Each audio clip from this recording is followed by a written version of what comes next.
14তে যেদিন লোকসভার প্রার্থী ডিক্লেয়ার করছে 4টের সময় 2টো অবধি আমার নাম বহরমপুরের সম্ভাব্য অধীর চৌধুরীর বিরুদ্ধে প্রার্থী। আমি বলতে যাইনি, ওনারাই বলল। এইবার ওই সুব্রত সারা যারা আমাকে হারালো তারা আবার এসে বক্সিদার কাছে হিন্দু টিমটা পুরো এখানে আসলো, এসে বললো যাকে খুশি দেব, হুমায়ুনকে দেয়া যাবে। এটা অধীরদারি প্ল্যান যে হুমায়ুন দাঁড়ালে কিন্তু আমার কপালে কষ্ট আছে, হুমায়ুনকে যে করে হোক আটকাতে হবে। এবার এদেরকে এসে বক্সিদাকে বললো, বক্সিদা লাস্ট মুহূর্তে দিদিকে বললো যে হুমায়ুনকে দেয়া যাবে না, হিন্দুরা কেউ ভোট দেবে না। তাহলে দিদি কি করলো, গায়ক ইন্দ্রনীল সেনকে 2014তে প্রার্থী পাঠালো। 7টা বিধানসভার মধ্যে রেজিনগর সব থেকে হাইয়েস্ট ভোট দিল। সেই রেজিনগরের যেদিন ইন্দ্রনীল সেন 3,56,000-এরও বেশি মার্জিনে অধীরদার কাছে হারলো, সেই দিনই রাত্রে 12টার সময় আমার থেকে সমস্ত সিকিউরিটি।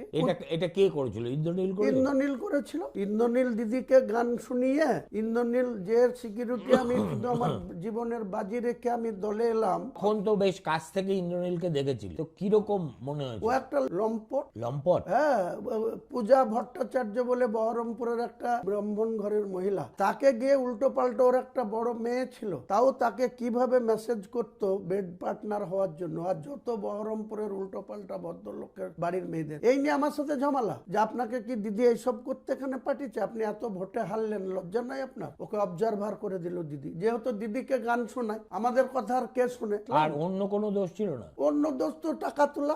এই আইপিএস যে ডেবরার এমএলএ, ও তখন এসপি, ওখানে একে সেট করে হোমগার্ডের 315টা ভ্যাকান্সি ছিল, 1000 লোকের সাথে টাকা তুলেছিল। 1000 লোকের সাথে 2 লাখ থেকে 3 লাখ 2.5 লাখ করে 315টা ভ্যাকান্সি আর 1000 লোকের সাথে টাকা। ওটা প্রোটেস্ট করতে গিয়ে আমার সিকিউরিটি চলে গেল।